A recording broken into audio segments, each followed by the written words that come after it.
Hey, everybody. Welcome to the Entrepreneur Motivation Podcast. I'm your host, Chris Bello. Today, I've got Henry Kaminski Jr. on the show, a.k.a. the Brand Doctor. Welcome, Henry. What is going on, Chris? What's going on? It's great to talk with you, man. I mean, we just spoke earlier today. I was on your show, so wanted to make sure to have you on my show because I know you've got a lot of value.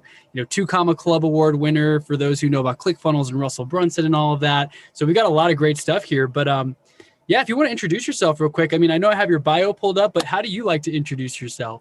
So I'll keep it really quick. 14 years ago, I started a graphic design business as a freelance graphic designer and morphed the business into a multi-7-figure branding agency with 13 employees, working with clients like Russell Brunson. We've worked with John Bon Jovi in the past. We've also worked with celebrity chef Fabio Viviani and some NFL athletes, creating brands that truly represent who they are and really helping them monetize their expertise online.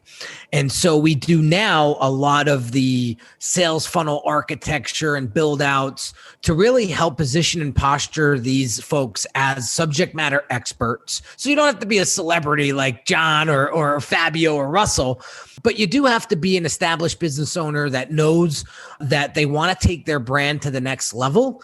And they really want to leverage the digital platform and online platform to really help them scale and, again, monetize their expertise. So that's what we do, and that's what we specialize. We have a Done For You program that allows people to really be here, Henry. You do all the heavy lifting. I'll show up where I need, and so I can stay in my lane and do what you do best. And that has transferred into some really great client relationships and also some really great success stories that we can get into later on about how my clients were able to scale their expertise and monetize it quite nicely. Very cool. And I mean, you can see the 2 Comma Club Award in the corner as well. I love the background, the lighting, the attention to detail. Unfortunately, I'm stuck up here in Boulder. Like, my flight to Houston got canceled, so I'm just in this little hot cubicle thing. So I just wanted to congratulate you on all of that. Thank you. Something that you touched on there, you said you started this 14 years ago. You didn't just start this last night. This wasn't an overnight success. This wasn't something that you got into a year ago, right? You've been at this for a while. We talked about this on your show earlier when you were doing live videos. Like, friends and family might make fun of you a little bit, like, oh, you're doing a live video soon? Or like, when's the next live video? Because you have to do that. You have to step outside of your comfort zone. So what did you do before this? Like, did you have a job? Like, did you go down another career path? I'm always interested to learn the history of my guests. Yeah, so it's fun. It's a fun story. So I started right out of college. It was around 9/11. Nobody was hiring. Yeah. I wasn't getting any sort of pull as far as getting a job. So I went to my uncle, who was pretty established and runs a pretty successful construction company up here in North Jersey, had a connection with a local hospital, and he threw my resume into the pile and said, hey, give this kid a shot. And so by no means that I start out at the top. I was cleaning coffee pots in the same day surgery center, checking insurances for a year. And then I moved up to the breast center and I did the same there for 3 years. But as I was building my corporate career, I noticed that they offered tuition reimbursement for school. So I went back and got my master's degree in business administration business management, and figured, what the hell, I might as well, right? So Now I'm like 23 years old with a master's with no experience. So I kept getting the door shut on me, but it didn't hold me back. I kept applying for every directorial position, every manager position that popped up. And finally, I got an assistant director job at the Children's Hospital. Okay. And I was responsible for fundraising events, planning them, and executing them for the Sudden Infant Death Syndrome Center of New Jersey.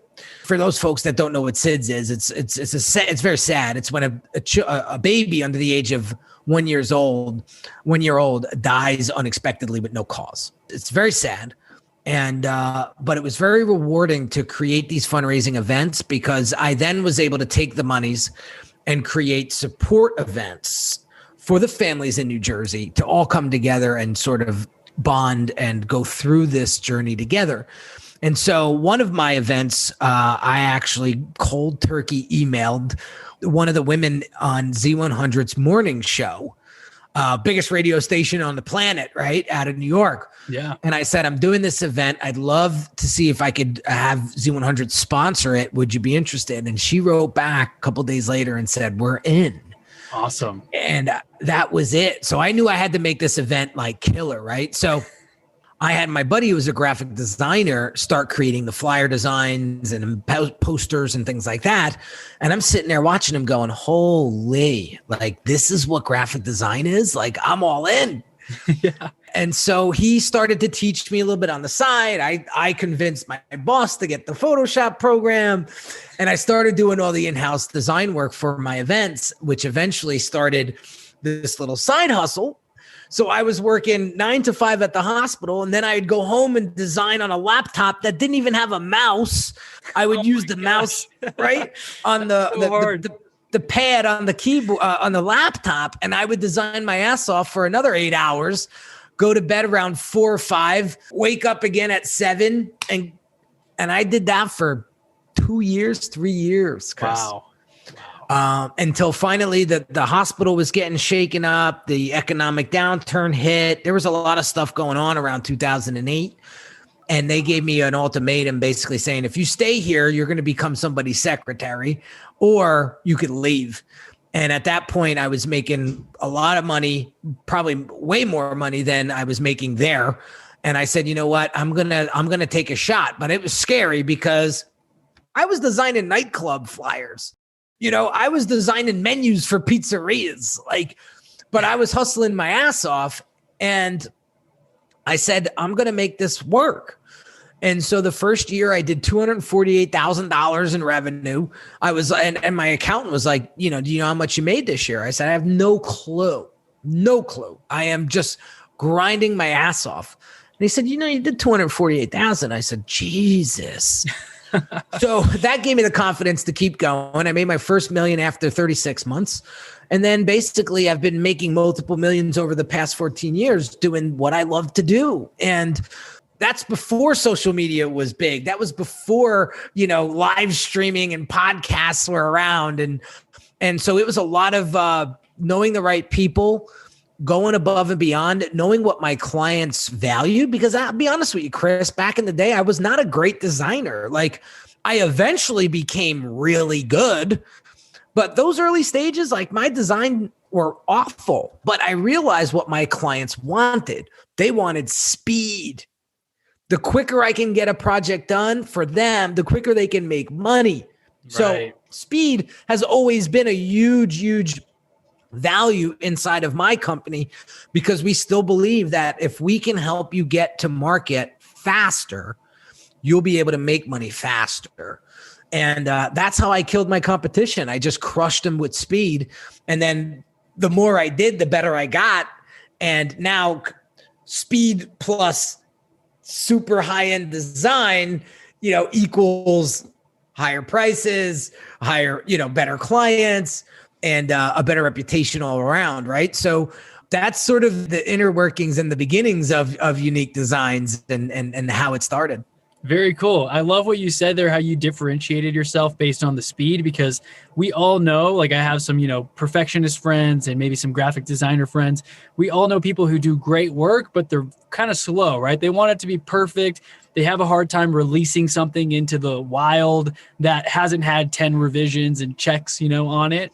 And I think there's a lot of lessons in just doing the reps, consistently knocking out designs, getting new clients. Over time, you got better and you got faster. So you had higher quality and you were still faster than the competition. And so that allowed you to raise your prices. You're more selective with the clients you take on. I love to hear that. And you've got a team, you said 13 people right now? 13, yeah. So now I don't design anymore. I am strictly doing brand strategy and doing more of the art direction and creative direction of the projects. But I no longer am in Photoshop doing these things, right? So we have designers, we have developers, we have copywriters, we have ClickFunnels designers. So I have an expert in each vertical, right? So everybody's doing what they love. Everybody's doing what they do best. Yes, they work autonomously, But at the same time, nobody is doing something that they aren't good at. And that is something that has really made our end result and the tangible deliverable that much better over time, because everybody is just dialed into what they need to do. Our processes and systems are so clean and seamless. And that experience that we bring our clients through when they come into the Brand Accelerator program is like walking into a Ritz-Carlton. Right. You know, it's the best way to explain it, because we're anticipating your need of every move. We've done this over and over and over and over again, but we're customizing the experience and the output for your business. This isn't a cookie cutter, run it through the car wash type of program. The framework is there, but it's highly customized to the client so they get the results that they're looking for. Absolutely. I love that example. You said it's not a run it through the car wash type thing. It's not one size fits all. You have a framework that you follow, so you have systems and processes in place, but everything's custom depending on what their needs are, what their brand image needs to be. That's very powerful there, because a lot of people try to create a cookie cutter solution, and it depends on your business and your model and the types of clients, right? Maybe there are cookie cutter offerings, but it's at a lower price point. It's maybe not as high a quality, right? So they're not able to command the price that you are able to command to scale yourself up. And then another huge takeaway that I just heard you say is that you're not in Photoshop. You're not doing all the little day-to-day stuff. You started off doing it, you got good at it, but then you built a team around you, and that's allowed you to scale. So going off of that, my next question is, how long did you do all that, right? How long were you doing everything? Who was your first hire, and what did you have them do? Oh man, that's a great question. So I did that for 5 years, and I almost tanked the business because it was like the perfect storm. Hurricane Sandy came through, wiped out 2 of my big clients that accounted for $250,000 in revenue, and I couldn't make that money back. Yeah. And then I started to get very resentful of that and of me working 18-hour days and not seeing my wife. And I started to sort of self-sabotage in a way, and my business started to crumble. But my lifestyle never changed. My ego kept me going, and my ego kept making me say things and do things to show everybody that Henry had it under control, but he really didn't. And eventually it went to zero, and eventually went to negative in my bank account. And that's when I had to come clean with myself and come clean with my family, that I was in deep shit and I needed to figure something out to get back on top. Right. So the first thing, and we talked about this on my show, was that was my first mentor was Russell Brunson, who eventually became a client that day. It was crazy. I hired him and he hired me literally this first day I met him. So cool. Yeah, we can talk about that later. It's a really fun story. So I'm starting to get this help, and I'm starting to get back on track. Realized that I had to replace myself. I could not be everything inside of my business anymore, especially if I wanted to go to 7 figures and beyond. And my first hire was my project manager. Okay. So that was a fun story because I did not have the processes and systems in place that I have now. So I hire her and she says, well, what do you want me to do? I said, well, project manage. She's like, manage what? That's exactly there were no systems or rule books, right? Exactly what she said. Exactly what she said. Through growing pains, I tried to muscle up a systematic approach. Didn't really work. But serendipitously, I'm at Traffic and Conversion Summit that year. I'm sitting next to this gentleman.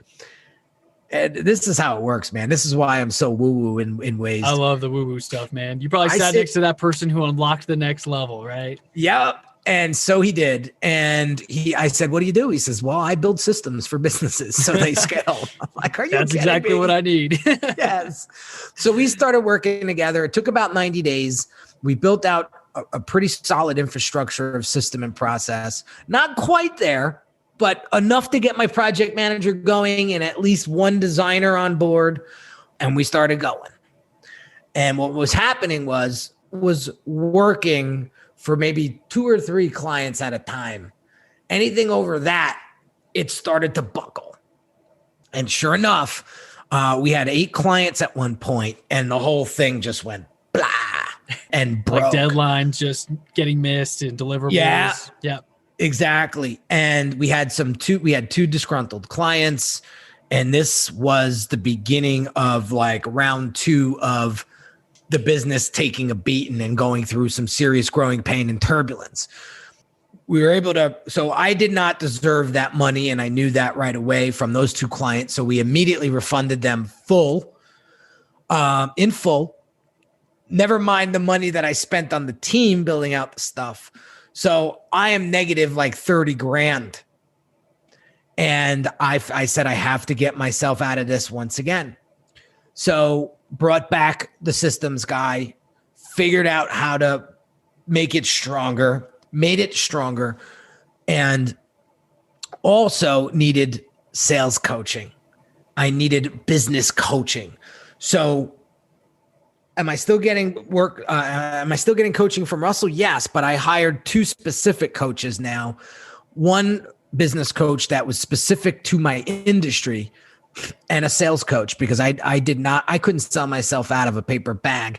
And honestly, what I've done I take that back. Yes, I could, but it wasn't structured, because that success that I had prior was no coincidence. It was no mistake. You like muscled your way through it, and I'm sure we talked about this on your show too, right? Was your pitch like not really consistent? Your offer wasn't really clear. You were getting clients. I'm sure people love to work with you, but you weren't really sure how to put it in a nice package and have a system that everyone goes through the same presentation in a way. Is that more or less correct? Correct. So we were able to put that together. I was able to make back that 30 grand, get me back to zero, get me back positive in the black. And then we said, all right, now how do we position ourselves to scale? How do we position ourselves to find the right client?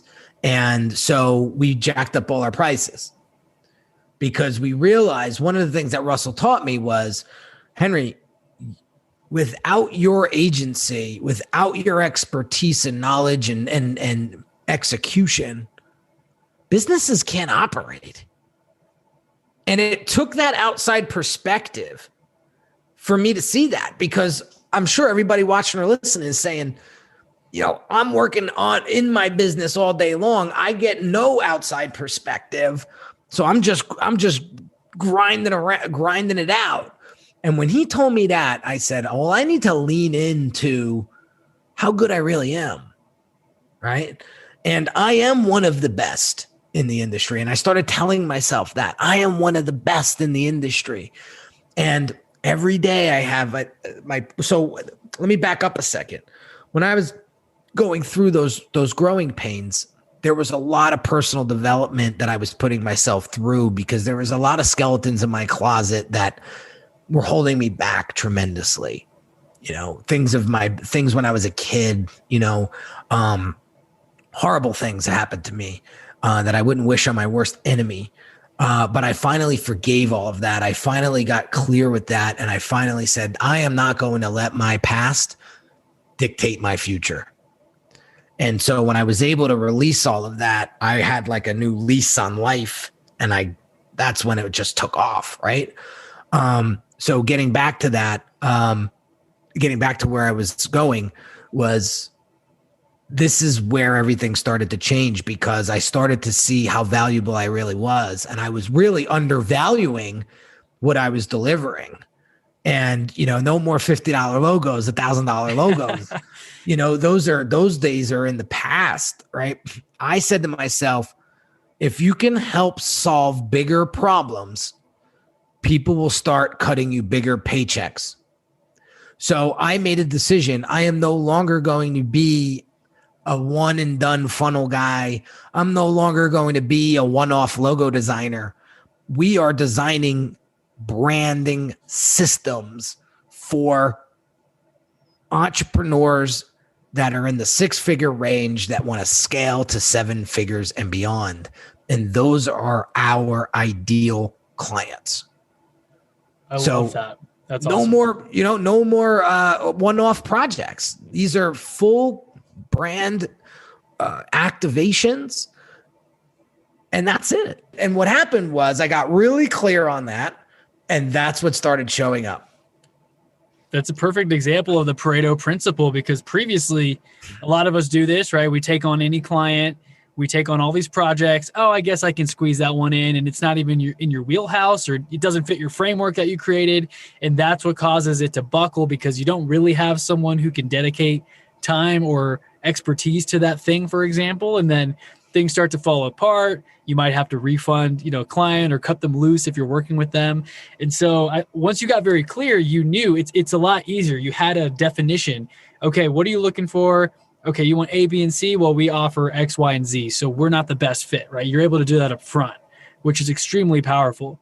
Knowing who your ideal client is probably helped you get so much more clarity that you were able to focus all in on that thing and then see the growth that you were looking for. Right. And that's the power of branding. Yes. Again, branding is not the logo, not the website or funnel or color or all of that. Those are brand assets. Right. Right. But the brand is the experience that people are going to feel, the connection that you make with your audience, what people are going to say about you after you leave the room. Things like that is branding at its core. Branding is the messaging and the way you sound to people. Right? If you don't know who you're talking to, how can you serve them? Right? That's what I say. People say, what's more important, branding or sales? Well, tell me. How do you sell if you don't have a brand? So true. Wow. Because it's like a chicken and the egg thing. It's right. Well, I don't have a brand yet because I need to get sales. I can't start until I have sales. But they're both so important. And that is such a good point. How are you going to sell if you don't have a brand to sell? Mm-hmm. I guess, I kind of told you before we hit record, I'm the guy who's like, forgive me, I just threw this together in Canva 5 minutes ago and there's typos, but this is what's going on social media, as opposed to having the actual brand strategy. Our mutual friend Oasis is very good at this as well. Like everything's well curated, the design, the font, like it's all well thought out in advance. It all kind of shares a similar message, right? So I definitely can see that with you and with other designers such as Oasis, that just bring that eye and attention to detail. It really does make a difference, right? You don't have to say anything. It speaks for itself. When you post the content, every little thing is definitely like factored in subconsciously. It comes across as like, wow, this is great information. Such a great shareable asset, like you mentioned. All of those things, all those little touch points and conversations, that is your brand. I wrote a couple notes down. So you said branding. I put branding does not equal brand assets. It's not the same thing. No. You mentioned it's about the experience, the connection with the audience, the messaging. That's really cool, because usually a lot of people like myself would usually be like, well, branding, it's like your logo and your assets. I would have confused the two. So thank you for that definition. Yeah. Yeah, it's extremely important. And again, my expertise is helping you monetize your expertise. And I've been able to do this successfully. And now I'm helping other consultants, other coaches, other influencers, other subject matter experts do the same, because COVID taught us a very valuable lesson. And where some people took a huge beating during 2020, my business actually flourished. Now, we didn't do quite as good as we did in 2019, but we had an exceptional year. We did over 6 figures in the month of June. Wow. And that was wild. That was wild to see, because everybody realized, holy crap. Got to get our brand presence together. Yep. Online. Everyone went online, right? Right. And so we helped about 15 clients last year establish themselves. That led to some awesome revenues for them. We had a client in the UK. We established their brand messaging, their brand identity, and then we helped build them out 2 funnels and really helped them create the 2 offers that each funnel sold. And within 2 weeks of launch, they generated $96,000 off of one client. Jeez. One client. That's what I'm talking about. That's the power of clarity of brand, right? And that was the big takeaway that client got when I did the exit interview with them. I said, what was the most useful out of this entire program? And they said the clarity and focus we got on our ideal client. And so when we did all that heavy lifting up front, Chris, it was so easy to design the offer, design the funnel, design the website, design the assets, because we knew who we were designing for. Right. You defined that avatar, right? The customer avatar. Right. So I know a lot of folks that are out there in the space, they're designing a logo because their wife likes the color blue and they were given feedback, right? Or the blue converts better or whatever. Yeah. The husband said, "Oh, I like that font better." And I listen to that and I say, well, unless your husband or wife is your ideal client, what weight does that feedback carry? Right. Right. Powerful. So I tell them it's not even about me, the creative director of this project, what I like. It's what your ideal customer is going to resonate with and like. Because if they don't like it, you don't have a business, my friend, because they're not going to buy from you. They're going to go buy from somebody else that they connect with, resonate with, and feel. So don't design for you. Design for the client that you want to serve. It's a tough thing to swallow. It's a tough pill to swallow. But when you do, you get it. And you take yourself out of the equation. That's what creates super successful brands. Definitely. So whenever you're trying to get an idea of, whenever you're working with clients to get an idea of the ideal client, are you getting a sample of their clients? Are you kind of trying to define it? Because it can be difficult. I think we talked about this earlier as well. It can be difficult to align yourself with what do they like, because maybe they're at a level in their business that seems very novice to you. You've already been there a few years ago, right? So how do you really align yourself or note down what that ideal client looks like? Do they have a couple of like, hey, Bob and Susie, they are best clients right now. We want more like them. And then you dissect them. Do you have any tips on how to really dig into that ideal client? Yeah. So we break them down into advocates and outliers. Okay. So cool. your advocate client is going to be, you mentioned Pareto before. So your advocate client is probably going to be 80% of your client base. Okay.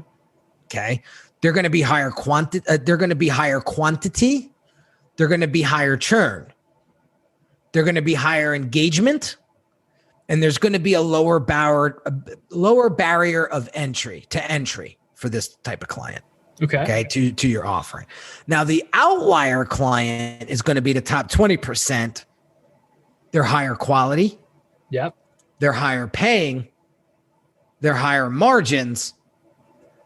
And there should be a higher barrier of entry to your offering. Right. Okay. So with that said, now we can dive in a little bit deeper and figure out who each person is. So so let's focus on, I like to work with either or. I like working with outliers better because they move the needle and they're going to be more profitable, but you could use this framework for either or. Okay. You have to get a better understanding of who this person's lifestyle is all about. So what are their strengths? What are their weaknesses? What makes them successful? What consistently gets in their way? Right? Okay. So focus on that. The next thing is really understanding the demo and psychographic. I don't need to spend time on that. Just understand the demo and psychographics are very, very important. Now, the next thing is the person's mindset. So what do they like about us? And then what do they hate about us? So what are their positive opinions and attitudes about what we do? And what drives those thoughts? And then on the flip, what are the negative opinions and attitudes they have about us? And what drives those thoughts? Okay, very powerful. Then you have to understand the customer's journey. Yeah. So what's the compelling event that happened in that person's life for them to say, I need your help? So for example, in my case, I'll have a client that says, I want to get into a new market segment, or my brand identity is outdated. My messaging and everything is not relevant to the clients that I want to serve now. So now I have to rebrand. to stay relevant and adapt to change, right? These are some of the pain points that my clients go through, right? And then that's what brings them to me. They're not waking up every morning and saying, I need the brand doctor. I need a new brand. They're problem saying, aware. Yeah. Yeah. Right. Exactly. So then you have to figure out, all right, well then how are they finding us? And take note on that. Like, how are we showing up in their lives? So we talked about it on my show, like showing up on lives, showing up on Instagram, showing up on Clubhouse, those types of things, right? And then what made them engage? What did you say? What was done? What touch points? We talked about 22 touch points people need before they actually engage with you. So how many times are you putting yourself out there? I was talking to a realtor this morning and I asked her, you're getting crushed by your competition. You just told me. They're out on Zillow. They're out on Facebook Lives. They're out and about every single day. Like, what have you been doing? What have you been doing? Well, I'm a little nervous. I'm in line. Well, you're going to continue to get crushed if you don't step it up. So I said, if you went live every day for the next 22 days, I'll bet you a steak dinner. You'll get a client. You're going to get a client. So true. And so that's on the table right now. We'll see what happens. If she's consistent, I may owe her a steak. But then what makes them return? Why do they keep coming back? And you're asking your clients this, I'm assuming, or you're just trying to understand, right? Yeah. Okay. Right. And then the last thing is, well, what drives their decision making? What drives their decision making? Okay. Which leads into this conversation. What do they want to achieve? Personally, professionally, lifestyle, so on. What are the risks? What's in their way? What things keep coming up that are blocking that? And you know it because you're deep into this stuff too, but internal and external forces. Internal, more mindset. External, I don't know how to build a funnel. Right? So what are the risks involved if they don't fix this? If they don't address this? And then lastly, well, what are some of the solutions that you now can come up with that's going to help them get to their goals and overcome the risks involved? And so that is some of the deeper brand activity that we do in the Brand Accelerator program. And we take it, believe me, we take it 7-8 layers deeper than this, but this is some good introductory stuff that helps you start to think differently about how much you need to know about your customer or client before you can get to funnel building, designing websites, logos, and so on, creating copy and messaging. There's so many reasons why people don't go live or they don't have a following or their growth on social media is stagnant, is because they don't know what to put out because they don't know who to put it out for. Correct. Man, this is some good stuff. I can't write these notes fast enough, but luckily we're capturing this and I can just listen to the podcast again. So I know my audience is going to feel the same way. I mean, I wrote down a couple questions here. What made them engage? What makes them return? What drives their decision making? And then that ends up leading to the conversations of what risks are there if they don't do this. So all of that builds into your messaging, into your funnels, answers those questions, answers the objections in their mind. And then, of course, delivering the solutions like, hey, that problem that you have, I'm the person who can bridge that gap and I have the solutions to get you from point A to point B or wherever you're trying to go. Correct. You nailed it. Great recap. Thank you. Well, no, these are great tips. And I mean, I'm starting to kind of figure this out. I hit my head against the wall dozens of times figuring this out and getting to this point where it seems obvious now. But at the beginning of the journey, it was like, well, let's just create something and then find the audience, or let's just start putting content out and then figure out our message, right? Whereas it really should be backwards planned from who is your ideal client or customer or audience that you want to attract? What do they want to hear? What kind of content do you need to deliver? What's your solution? So, yeah, you got to work backwards. And that's one thing that I wish I would have done differently in my business. Yes. You have to work backwards. So what is the end desired result that you're trying to achieve? And what's the undesired result that your clients are trying to achieve? For me and our clients, it's they want to save time because they value their time more than money. They want a done-for-you system because they are too busy.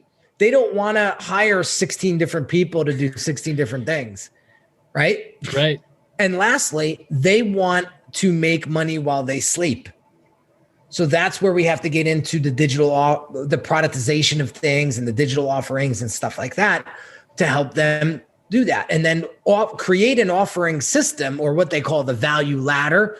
So what are some intermediate products that'll, move the needle somewhat, $300-400 products, something like that, right? But what about the big kahuna?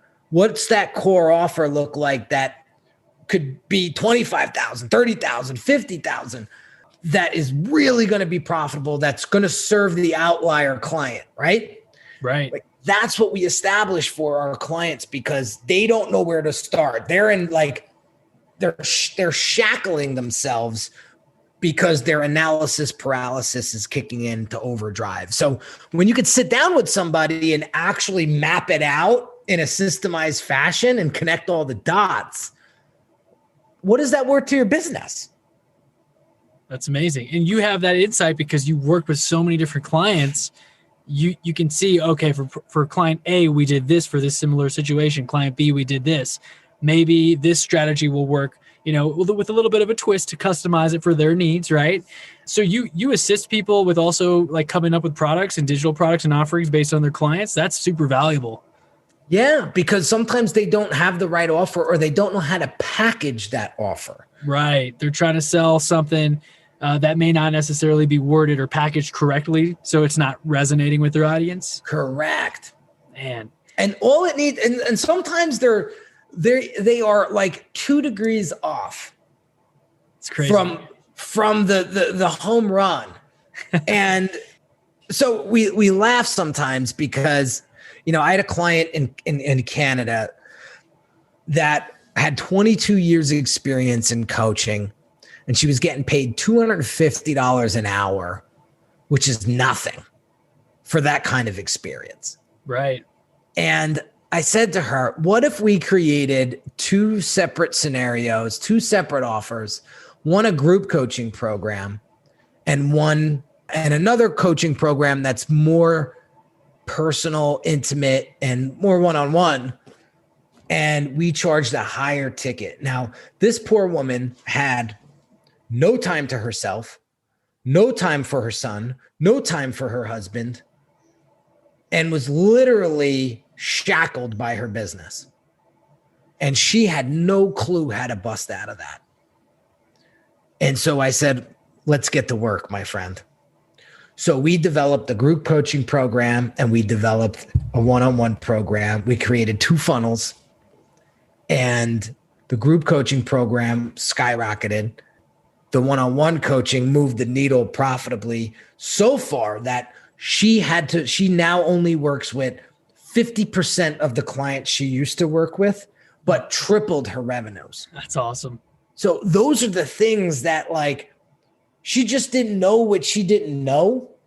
And when I presented this framework, we then customized it for her and she was off to the races. Sometimes it takes that outside force or perspective, right? Because I remember seeing somebody at a conference, I forget, it was like a magician or some speaker who also did some cool magic trick, but there was like a blindfolded person in a chair, and he did something and the whole audience saw it, and then he'd ask the person in the chair hey, what did I just do? And they had no idea because they couldn't see it, but we could see it. And so when we told somebody, I forget exactly what he did, but someone in the audience basically told the person what had happened, and then they understood. Whereas when they had the blindfold on, they didn't know, but we all knew what was happening. Yeah. So similarly, you're able to provide that insight. And just even a coach or a mentor in general, if you find someone to help you who has a little more experience, who has been through that before you, they can take off the blindfold and help you see the opportunities that maybe you're just not able to see because you're stuck. That's the importance of hiring somebody, a professional that is going to guide you along the way, right? Yes. And so we were having this conversation on Clubhouse today people were talking about how painful branding was. And I was like getting agitated because I was like, this isn't a painful experience. It should be a pleasant one because it's going to save you so much time, money, and energy when you measure twice and cut once. Right. And you'll be thanking me down years later that you put in the work up front because you've saved tremendous amount of rework and redo. And and it doesn't need to be expensive, right? It doesn't need to be expensive, but it has to be done right. Absolutely. It reminds me kind of like what you talked about with systems and processes as well. I mean, when you're so busy, you've got so many clients, you're so busy doing the work, it seems like a step back or like a waste of time to pause and evaluate your systems and streamline things. But once you take the time to do that, you thank yourself down the road because everything, things are running on autopilot that previously you were having to connect the dots or send emails or delegate stuff that now happens automatically from actually taking the time to invest in your brand, your systems, all those things that seem like they could be time consuming up front. It's really an investment. I guess that's how I would see it. You're investing in yourself, investing in your brand, and it's going to pay dividends down the road. That's it. I mean, the best investment you can make are those things right there. Yes. Right. I mean, that is your business, right? Yeah. I mean, I look at it as an organism, as a living, breathing organism. And I said this on the Clubhouse panel today. I said, when you eat food, how do you feel? How does your body operate? How does your body operate? Garbage in, garbage out. Yeah. That's it. Right. So when you create and put the nutrients into your brand and business that's needed, it's going to create much healthier business. So that's very important to understand and to look at it that way because you can go the snack route. You could go the McDonald's route, but how far are you going to get? Right? You're not going to get too far. All right. So we're gourmet and we pride ourselves on gourmet and premium. And, it shows in our work and it shows in our value prop and it shows in, how we position ourselves online. And my big one-liner, if you will, is the quality of your brand will determine the quality of your clients, and the quality of your clients will determine the quality of your life. That's powerful. We've all been there. I mean, I'm working on getting my clients at the higher price point for real estate, for example. I've done a lot of the lower stuff. I've seen a lot of the, people asking for discounts on commission, not valuing your work, not thanking you for doing stuff that was like really not even in your job description or in the scope of work, if that makes sense. And if you've seen that meme floating around where it's like $500 client, I just think that we're entrusting our livelihoods. And I mean, I need to know that you're here behind me. And a $50,000 client's like, thanks, money sent, right? No ifs, ands, or buts, no questions. They understand your value. They respect your time. It goes both ways. And I know whatever time it is over there, the sun's starting to get in your eyes. That's happened to me before. It's not distracting, but obviously it's going to look silly on video. But it's not distracting. Let's keep it flowing, man. I'm loving this conversation. No, this is good, man. Is there anything that we missed or tips or tricks that the audience needs to understand in terms of branding? Because I mean, you've opened my eyes to the importance of branding. Up to this point, I've kind of been like, throwing stuff against the wall, see what sticks, make stuff in Canva. I'm kind of like the scrappier, like go fast, right? Yeah. But now I'm starting to get to the level where I'm like, okay, I need to slow down and invest in my personal brand. Make sure that when people find me, the message is cohesive. They understand what my offer is, right? Mm-hmm. So anything that we've missed or that you'd like to touch on while we've got a couple of minutes here? Well, I like what you said before. What you put into your brand is what you're going to get out of it. Yeah. And understand that it's all about experience and connection. I mean, the biggest takeaway is experience and connection, right?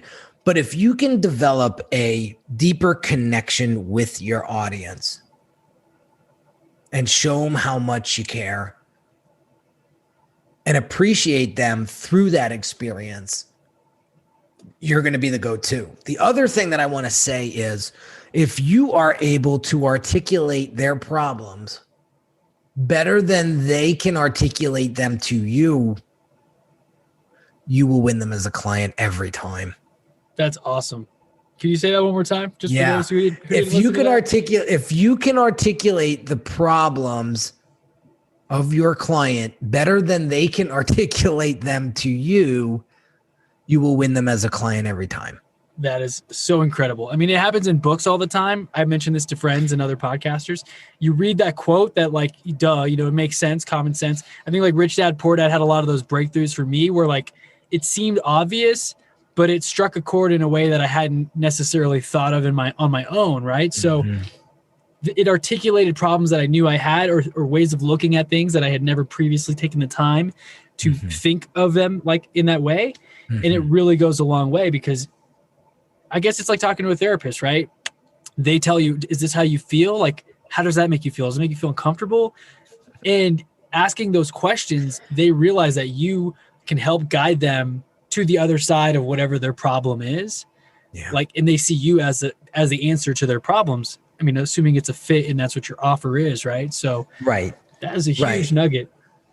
Yeah, it's been super useful for me and my business and helping me understand my clients better. And really, that is my sole focus. When I'm on these platforms like Clubhouse and I'm moderating rooms and things, I'm always listening to the questions. I'm jotting them down. I actually have a Clubhouse notebook that I carry with me that when I get a question, it goes in that notebook and that's a piece of content, right? That's a piece of content. Yeah.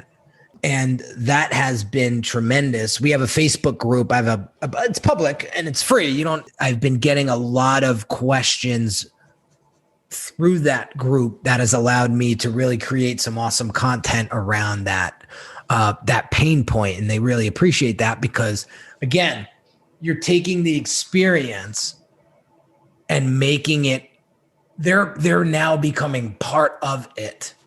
Definitely. And that's powerful stuff, right? And that's the power of social media. I think where a lot of people get social media wrong is that they see it as one directional, right? It's a monologue.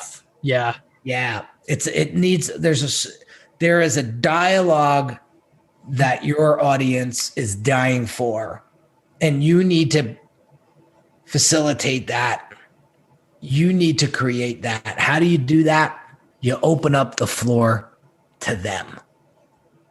And that's super powerful too. Yeah. You don't have to come up with all the content, the ideas, get it from your audience, see what questions they're asking. You can create content around that. Huge nugget. Or you go online and you Google pain points of an entrepreneur or pain points of right? Why are you not scaling your business? Or what, mistakes people make when, blank. I mean, it's all right there.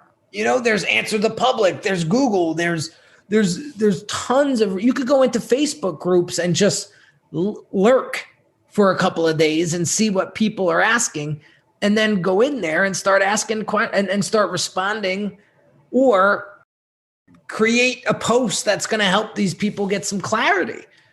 And now you're going to be seen as like, the go-to guy for branding or the go-to guy for real estate investing or podcasting and so on. So at the end of the day, my challenge for everybody is, what do you want to be remembered for?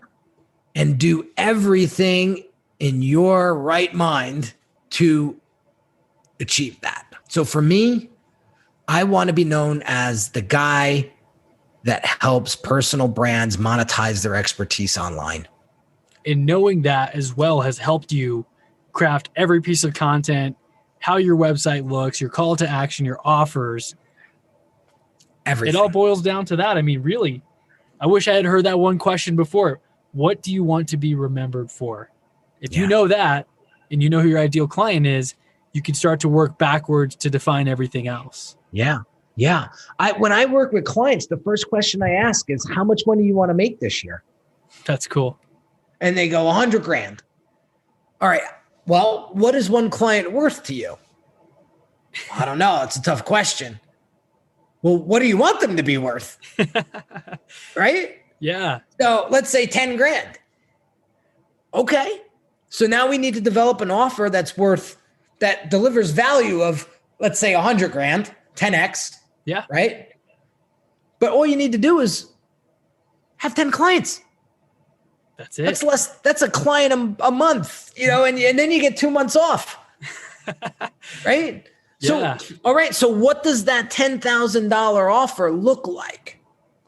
Now we have to go to work. Do the work. Yeah. So now you start working backwards and you create an offer that's really going to help that person and attract a person that's willing and able to invest that 10K. But with the proper positioning, messaging, and branding, that's a piece of cake. So it's all about working backwards, man.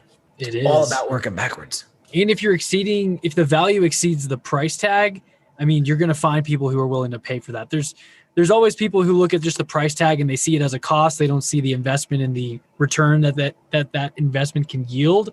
But for those who are your ideal clients who understand that the problem they have is worth whatever that amount is, because they're going to make way more on the back end, whatever it is that you're solving for them. You have to attract and educate those people to understand that, hey, yeah, this is a $10,000 relatively high ticket price tag, but your value that you're going to get in return, $100,000, 10x, right?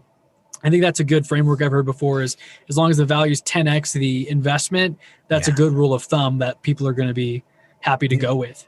And ask yourself this question. You want to make 100,000 this year. What percentage, right? What percentage are you willing to invest to see that through? Right. So, on the conservative side, you're probably looking at 20%. On the aggressive side, maybe 35, 40%, depending. If you want to go super aggressive, you go 50. Right. And then you work it. Then you could, once you go aggressive, then you could scale it back, obviously, over time, or figure out how to create better margin. But so would you spend 20 grand to make 100,000 every day? Yes. Every day. That's printing money. Right. So that's how I help my clients kind of see the big picture and see the value in what it is that we do. So if you have the vehicle that can make that happen and the investment is 20 grand, what's stopping you? Right? So again, I could talk about this for hours. Mic drop. But I'll close it with this. What do you want? Can you just please give yourself some time to sit down for 30 minutes, 40 minutes, or an hour, pull out a Google sheet, pull out a notepad, and write it all down and get super clear. And then I can help you, or Chris can help you, or anybody can help you prioritize those things. But if you don't ask the universe for what you want, you will never get it. I think we can end it right there. Like that's the summary, man. Thank you for the truth bombs, the mic drop moment. You have to understand what you want and ask the universe. So, man, Henry, thank you so much. It was great having you on the show. Lots of nuggets. We got to dive into your story and learn how you got into what you're doing now, from side hustle to full-time business for, did you say 14 years? Mm-hmm. 14 years now. That's incredible. A team of 13. You're doing amazing things. I see all your content. I mean, I've been following you on LinkedIn for a while. We're connected now on Facebook, so I can't wait to continue to see more of those awards pile up in your background. Where can our audience go to find you, to listen to your podcast, and just to connect with you further?